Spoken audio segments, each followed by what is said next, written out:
লাভ জেহাদীক আৰক্ষীৰ এনকাউণ্টাৰ নাবালিকা ধৰ্ষণকাৰীলৈ আৰক্ষীৰ গুলীবিদ্ধ অভিযুক্তটো নাছিৰুল শেখ চিৰাঙৰ কাজল গাঁৱত এনকাউণ্টাৰৰ ঘটনা সংঘটিত হৈছে। গুলীবিদ্ধ নাছিৰুলক হাস্পাতালত ভৰ্তি কৰোৱা হৈছে। দেওবাৰে আৰক্ষীয়ে গ্ৰেপ্তাৰ কৰিছিল নাছিৰুল সহ 3 অভিযুক্তক। পীৰ মহম্মদ, নাছিৰুল শেখ আৰু হাৰুনুল হাছেনক গ্ৰেপ্তাৰ কৰিছিল আৰক্ষীয়ে। পলায়নৰ চেষ্টা চলোৱাৰ সময়তে নাছিৰুলক এনকাউণ্টাৰ। এগৰাকী কিশোৰীক দলবদ্ধ ধৰ্ষণ কৰিছিল 3 পাখণ্ডই। লাভ জেহাদ কৰি দলবদ্ধ ধৰ্ষণ কৰিছিল নাবালিকাক। দলবদ্ধ ধৰ্ষণ কৰি মোবাইলত ৰেকৰ্ড কৰিছিল ভিডিঅ' দৃশ্য মোবাইলত ৰেকৰ্ড কৰিছিল। মূল অভিযুক্ত নাছিৰুলে ভাইৰেলো কৰিছিল ভিডিঅ'টো। তাৰ পিছতে আৰক্ষীয়ে আটক কৰে আৰু পৰৱৰ্তী সময়ত এনকাউণ্টাৰ কৰা হৈছে। আকৌ এবাৰ কৈছোঁ, গুলীবিদ্ধ হৈছে নাছিৰুল নামৰ এটা 3টা অভিযুক্ত। নাবালিকাক ধৰ্ষণ কৰিছিল। লাভ জেহাদীক আৰক্ষীয়ে এনকাউণ্টাৰ কৰিছে।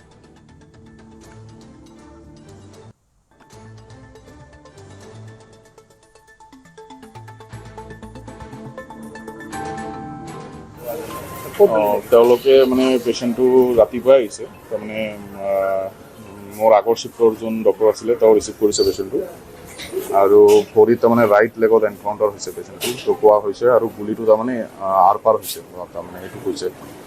আৰু এতিয়ালৈকে ইনভেষ্টিগেশ্যনখিনি হোৱা নাই। আমাৰ ইয়াতে চেলাইন পাই আছে। তেওঁ ইনভেষ্টিগেশ্যনটো হ'লে বাকীখিনি আমি গম পাম। ৰোগীজনৰ নামটো হৈছে নাছিৰুল শেখ। তো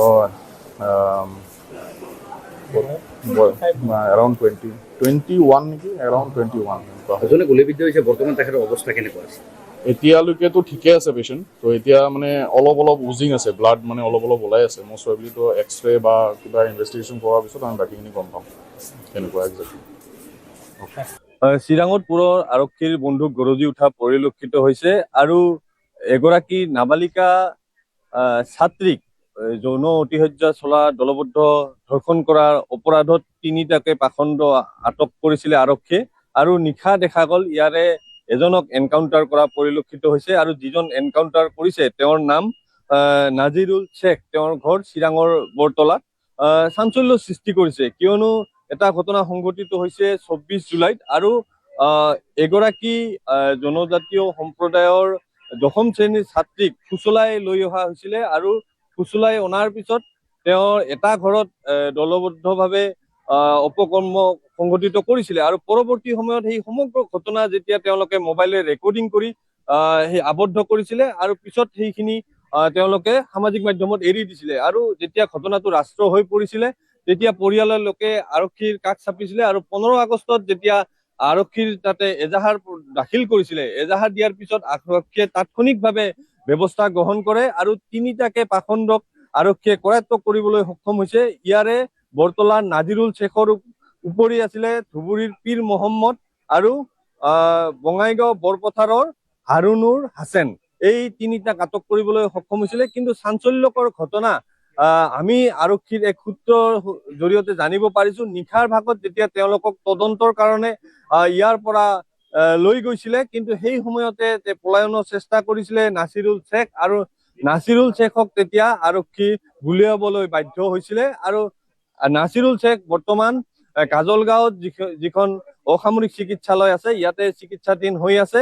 কটকটীয়া নিৰাপত্তাৰ ব্যৱস্থাৰ মাজত ইয়াতে চিকিৎসাধীন হৈ আছে। আমাক বৰ্তমানলৈকে কিন্তু তেওঁৰ দৃশ্য সংগ্ৰহৰ অনুমতি প্ৰদান কৰা নাই, আৰু আৰক্ষীৰ ফালৰ পৰা এতিয়ালৈকে ভাষ্য প্ৰদান কৰা নাই কি স্থিতিত বা কি পৰিস্থিতিত গুলীচালনা কৰিবলগীয়া হ'ল। কিন্তু আমি যিমান দূৰ জানিব পাৰিছো, তেওঁ পলায়ন কৰিবলৈ চেষ্টা কৰিছিলে। আনকি নাছিৰুল শেখৰ হাতত আৰক্ষীও আহত হ'বলগীয়া খবৰ আমি পাইছো। কিন্তু এতিয়ালৈকে আৰক্ষীৰ শীৰ্ষ মহলে এতিয়ালৈকে সমগ্ৰ ঘটনা তেওঁলোকে বিতংভাৱে প্ৰকাশ কৰা নাই। আমি আশা কৰিছো কিছু সময় পিছতে শীৰ্ষ আৰক্ষীয়ে এই ঘটনাৰ বিৱৰণী দাঙি ধৰিব। কিন্তু নাছিৰুল শেখ যিগৰাকী পাখণ্ড, নাছিৰুল শেখে কিন্তু ফুচুলাই ছোৱালীগৰাকীক তেওঁৰ ঘৰত আনিছিলে, আৰু অনাৰ পিছত এই 2টা পাখণ্ড তেওঁৰ সৈতে লগ হৈছিলে, আৰু এটা কথাত আবদ্ধ কৰি তেওঁলোকৰ সৈতে দলবদ্ধ ঘটনা তেওঁলোকে সংঘটিত কৰিছিলে। আৰু সমগ্ৰ ঘটনাই চাঞ্চল্য সৃষ্টি কৰিছে। আৰু যিহেতু সমগ্ৰ কাণ্ডৰ মূল অভিযুক্ত হ'ল নাছিৰুল শেখ, আৰু নাছিৰুল শেখ ইতিমধ্যে আৰক্ষীৰ গুলীবিদ্ধ হৈছে, তেওঁৰ ভৰিত গুলী লাগিছে, গতিকে তেওঁৰ চিকিৎসা চলি আছে। 3জন পাখণ্ডুৱে প্ৰেমৰ ছলনাৰে নাবালিকা ছোৱালী এজনক নিজৰ ৰুমত লৈ গৈ পেলাই তিনিওজনে উপৰ্যুপৰি ধৰ্ষণ কৰে আৰু এই ধৰ্ষণ কাণ্ড এক জঘন্য ধৰ্ষণ কাণ্ড হিচাপে আমি বিবেচনা কৰিছোঁ। গতিকে এই ক্ষেত্ৰত চৰকাৰে কোনো ধৰণৰ কম্প্ৰমাইজ নকৰি পেলাই ধৰ্ষণকাৰীসকলক চৰমৰ পৰা চৰম পন্থা অৱলম্বন কৰি শাস্তি বিহিব লাগে। ইতিমধ্যে আমি গম পাইছোঁ যে এই তিনিজন ধৰ্ষণকাৰী, এজন হ'ল নাছিৰুল হক, এজন হ'ল হাৰুনুৰ ইছলাম আৰু এজন আছে কিবা তেখেতৰ নামটো মই পাহৰিছোঁ, মীৰ মহম্মদ।